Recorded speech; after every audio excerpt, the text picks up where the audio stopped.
Welcome back to our Tigers Walk. We are reviewing the closing of the transfer window.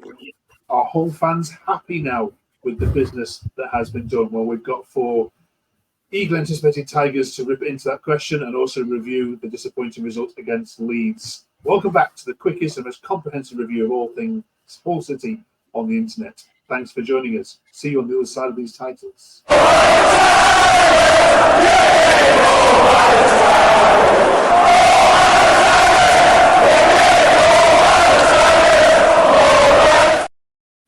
Oh yes, Jack is back with Ben, and back from the holidays. Matty and Jake are with us again. Welcome all. We've got tons to get through, and we're asking you as a Hull fan, what is your grading of the transfer window? Give it a score out of 10 and put it in the comments below. We're also talking about the September fixtures, and we're asking you, what is your worst memory of an away day gone wrong as a Hull City fan? I'm sure we've got some of the guys here to share some of their stories in a second. But first, let's jump straight into it and the Leeds result. Some of you were there. Let's run through it. Jack, start us off. What went wrong? It's just the same old story again. I don't think there was much difference between the Millwall game and the game we just watched. It was a little bit better getting the ball forward, but again, we're not clinical enough. And against Leeds, you need to put away your chances, otherwise they're going to punish you like they did.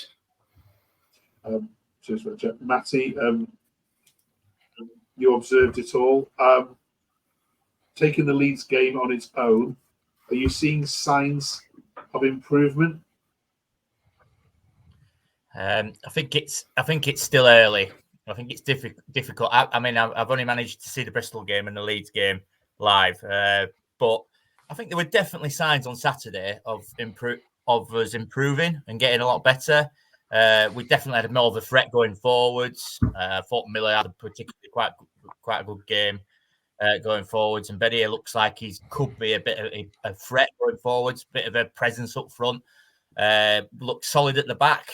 It was just one of those things. I think Leeds were more clinical, took their 2 chances that they created, but it's hard to judge after 5 games of how good the progress is going to be. But yeah, it's slow. Let's say it's slow, but I think you can only judge him, probably the manager, after 10, 15 games. You know, we're getting into October, November time until he can actually fully get us to how he wants us to play. So small steps. Okay, thanks, Matty. Jake, it still is 4 games and no wins. From what you've seen so far, how worried or not worried are you from what you've seen as a whole? Well, I feel like as soon as we get our first win under our belt, and if we can get things moving, I feel like that first win is crucial when it comes for the team bonding and just get a bit of belief in the squad, really. It'll come, you think, though? Is there any signs? Let's while we've got that, let's look at the next set of fixtures. Jake, it's another Yorkshire derby next Friday night with Sheffield United, then away at Stoke on a Friday night. So we're going to see a lot of ball. Then Cardiff visit, and then 2 away games at QPR and Norwich to finish off before the break. So in terms of home games, you probably would argue perhaps both might be winnable. But where do you see the first wins coming from there? Well, you have to say Stoke, really. I mean, it's the most winnable of the lot. But Sheffield United will be hard. I mean, they've built a decent little squad. But I would have said that first win would come against Plymouth, but that didn't go very well. But I'd like to back us at Stoke, but I'm not really sure at the minute. Okay. It is too early, and Ben, we'll talk about signings in a minute and how happy you all are with the signings that Hull have done. But did you see anything from any of the new boys in that game at Leeds that makes you think actually we should all just calm down a bit and all be fine? Yeah, I mean, the first point is Chris Badia's first full start. He looked like quite a solid hold-up play striker, which we can feed off with like quite talented forward, like frontline players. Liam Millar again is being the bright spark in the majority of the game so far, and he's done it again against Leeds down the left-hand side. And I just can't wait to see some of the new ones we brought in on deadline day actually get some minutes. I've got to ask this question because I've seen a couple of people mention the R word, relegation, in some tweets. None of you are concerned, are you, that this is going to be a relegation dogfight? Are we at least mid-table? Okay, we're happy, I think, on that one. Let's have a look at some of the takes that were made on social media then and see what you think to some of these.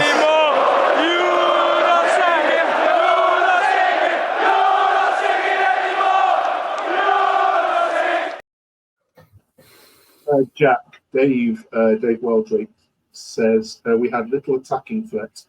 And Will Jarvis, well, I'm sorry, I don't want to crucify the lad, but wow. We mince about on the ball and never look to get on the front foot. Weak in possession and offers nothing. Sorry, but we shouldn't be anywhere near the first team. And there were a few like that. Is that harsh? It is harsh. Given his experience, he's kind of just been told to just go out there and he's doing his best. He is getting the ball forward. All right, he is a bit sloppy, but at least he's actually trying. Matty, Dan made another point, said to play Leeds when we're just into being a work in progress and play while holding them for a solid 80 minutes. I'm actually very proud of the lads today, but Charlie Hughes deserves a start today. And I suppose there was a couple of eyebrows raised when he didn't get the nod, but I suppose then it is Leeds away, so why would you start him in a game like that? Did you understand the manager's position on not putting him into the game like that? Yeah, absolutely.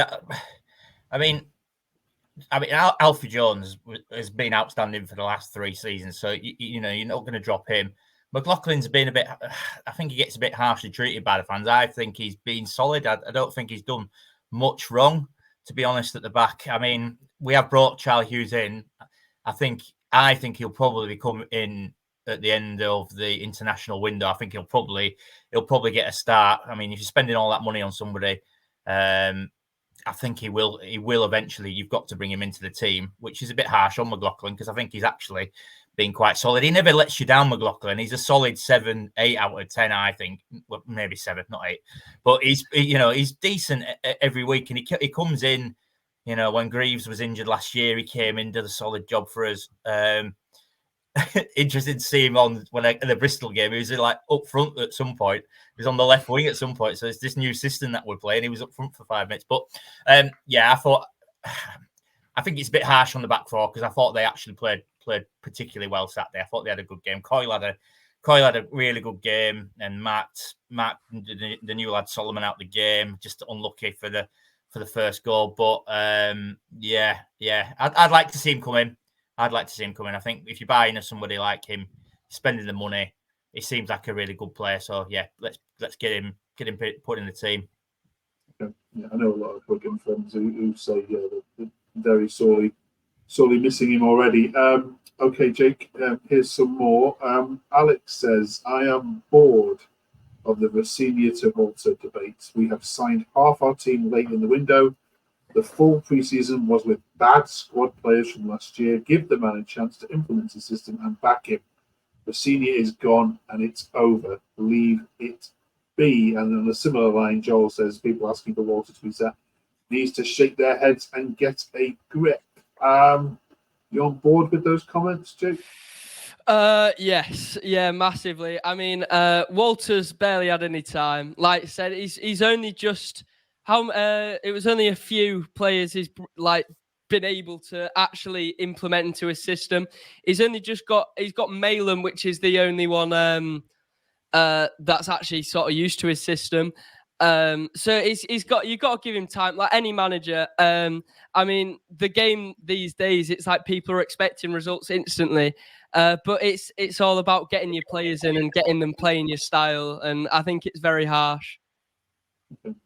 Ben, what's your view on that as well? I know you write about the whole as Jack does. Do you wish some of these fans would just stop making these comparisons? Because lots are saying actually under Rossignol this football was far more exciting to watch.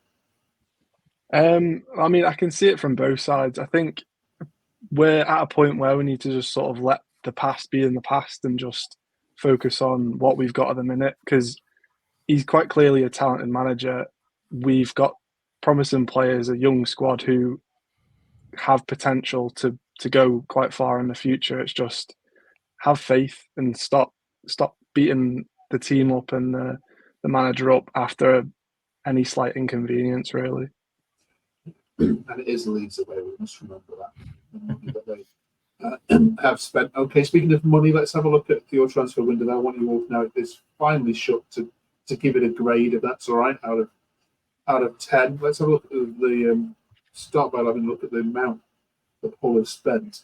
I suppose, Jack, does it surprise you when we look at this? There's a list of all 24 clubs and the amount that they've spent. I know you have recouped some, but you are the third highest spenders in the whole league. Does that surprise you? That actually has thrown me off a bit. I didn't know that. I knew we got a lot of income, but I didn't know we actually spent that much on players. But yeah, it just shows that he's invested. We're investing well at the moment, and the manager and the owner have a bit of hope and promise. Yeah, we can't be having a go at the owners here, can we, Matty, throughout this season? Because they have. This isn't like. Some Burnley fans are saying, well, we've been asset stripped and Leeds have had 160 million, but have only spent 30 of it. Your owners are putting money back into the club, aren't they? Yeah. They've reinvested into the club, and I quite like the transfer policy. I think we've bought a lot of young players. And I think I know we've signed a few players on loan, but we've kind of signed young players permanently as well.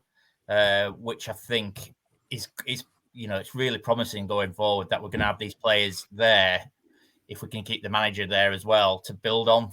This might be a season where we kind of just progress to hit on for the next season. I know we all want to get promoted and stuff, but I think you've got to back the owner. He has put his hand in his pocket. I know a few weeks ago we were doom and gloom because we didn't have that many players, but we've signed 15 players in the transfer window. I think we're still lacking a striker, potentially. I know but he's done what he did well on Saturday, but it's that kind of backup and stuff. So I think we're still maybe a couple of players short. We've got more goalkeepers on than we have strikers, which is a strange one. But anyway, I can't fault him in terms of backing the team. So it's looking promising, I think. Obviously, the flip side to that is the balance sheet. Then, if we look at rearrange the list of the clubs that are in the profit area. So Hull are the 5th best club in terms of profit made, 18 million euros. So we can't really criticise, can we, too much? And that's all because of mainly Jacob Greaves and of course Philogene going back. Let's have a look at Jacob at the players that have come in. The screen isn't big enough to put them all on. So we'll do our best. Some of these we haven't seen yet. In fact, many of them we haven't seen yet. But in terms of the players that you've seen, Jake, and the ones that have joined for money, who have you been impressed with? We've mentioned Millar already, haven't we? Yeah, Millar massively. I think Marvin's done a decent job. He's been solid. I mean, he's used to Walter's system, so that helps. I feel like Oscar's done a decent job. I think he played quite well against Leeds. He's just that solid. He's like what Seri was under Rossignol, I think. He's there. He does his job. Burns, I haven't really seen too much of him. Kasey Palmer looked bright when he came on against Leeds. But then all the Coventry fans are saying he's a 5-minute player. He'll do well for 5 minutes and then that'll be him for the game. But I need to see more of him, really. I mean, most of them have come in on deadline day, so haven't got to see much of them. But they've done decent, the boys that have come in, to be honest. So yeah. Okay.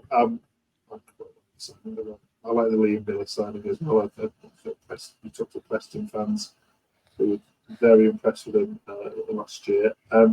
Okay, Ben, before we ask you for your gradings, we've also got to look at the departures as well, because that's also a sign of a good window. If you've moved on big wages, if you've moved on aging players, so you've recouped a lot of money for. There's teams that haven't recouped anything for any of their outgoings. So Hull have done well here. You've got to applaud it. But are there any players in there that you do think the club should have done more to maybe offer new deals to, or give improved terms and conditions of their employment? In all honesty, not really. I think the fans' perspective of Greaves and Philogene leaving was like pretty much halfway through the season when we were on that sort of upwards trend. It was like you can see these two, whether it be with City next season or with someone else, they're going to end up in the Premier League next year. Tufan was a bit of it came out of the blue really, but he's again like a senior player coming towards the end of his contract, and you'd expect him to be on one of the higher wages. Oscar, although he might have been like a sort of fan's favourite, he this season hasn't really, or well, in the few games had this season, didn't really do too much. So it's not like the biggest loss. We've brought in a couple new strikers who looked quite bright so far. Some of the ones down the bottom, I mean, Greg Docherty was a great servant for the club, but the other few around there are almost effectively a bit like Deadwood, really. They were sort of on the bench being paid just to sit there week in, week out, really. And then obviously Seri's like a main loss for the season, but we've got a decent player in Zambrano who can hopefully, fingers crossed, fill that gap. All right then. Given that even though you haven't seen many of these new signings and it's going to take time to gel, I'm going to ask you to grade the transfer window from 1 to 10. And in the comments, if you're watching this, we'd love you to do the same as well and give your reasons why. Jack, start this off. I think a solid 7 out of 10. Matty? Yeah, 8 probably. I think the only one concern would be another striker. I think we were promised somebody who was going to be a bit more prolific, and it just didn't come off. So that we have got 3 goalkeepers, which I don't understand why we went out and got Rushworth on loan for another. He might be really good, but I don't, I don't think we need another goalkeeper. But anyway, 8 I would have said, yeah, solid. Ben? I'd just say agreeing with both really. 7 or 8. I'll go 7.5. So it's different score. Okay. Jake? I'll go 6.5. Obviously, can rise depending on how the new boys do. Hull are an enigma to me this season. I think I've got every other team sussed out now in terms of where they might finish and where they might be. Maybe except for Coventry. Maybe I've got them sussed out yet. I'm not sure they're in a false position, but I give up with Hull. I really have no disrespect. I have no idea. This could go really well and you finish second. Or this could go horrendously and you finish 22nd. And I have no idea what it's going to be. But it's going to be exciting, and we're glad that you're watching along this season with us. And this team will be here in and out throughout the year to review it all with us. Let's have a final discussion on away days. It was a topic this week before we chat to you about Sheffield United. Matty is the elder statesman here, no disrespect. You've probably seen a few more away days than the other 3 have. Do you have any lasting memories of some stinkers? Oh God, I remember going to the old Leeds Road, Huddersfield ground, and I mean it was a great ground, but I remember talking about stink. The toilets were disgusting, and I remember you had to stand over, like to walk over the troughs to get into the actual toilets itself. I remember going there and we got beat 3-0, and it was and they had an open terrace, and it was absolutely chucking it down for the whole day, back in the 90s. But yeah, that was a pretty awful day that I can remember there, for the senses and for the result as well. So yeah, not the nicest. I remember the worst sunburn I've ever had was at the whole game. Actually, Everton went there the last day of the season. I forget what season it was. It was in the Premier League. My sun cream, just sun was beating down on me at the stadium. Never again. Any of you three want to venture any other trips that you want to repeat? QPR last season when we got beat, was it 2-0? It wasn't just a game. It was we travelled up on train, met a journalist who's a QPR fan, went for lunch, and the lunch was late. We had to sit outside. It stank of piss. We lost. We got to the station. All our trains were cancelled, so we had to go to a hotel. They couldn't get booked, so we had to get an Uber and go somewhere like 50 minutes away from King's Cross, underground. It took ages to get us actually checked in and stuff. Then we had to sleep over. Then in the morning, it was basically just a queue and wait with a bunch of people in King's Cross and race to the next train, which took longer than it should have. So yeah, a bad day. It's called character building, isn't it? Any others? Well, last season, Norwich away. I mean, it's just the.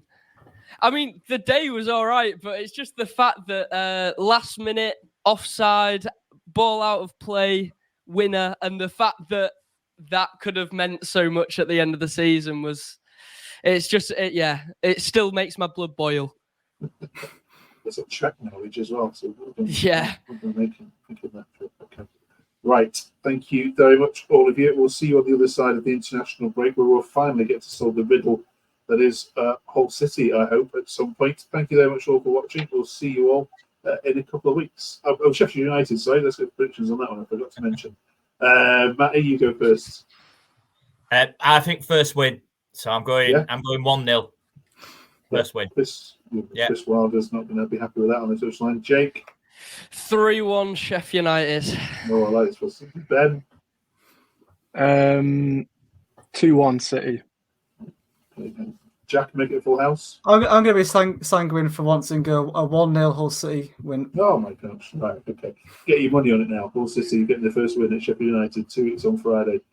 We'll be watching it live on Sky as well. Thank you so much for joining us. See you in a couple of weeks.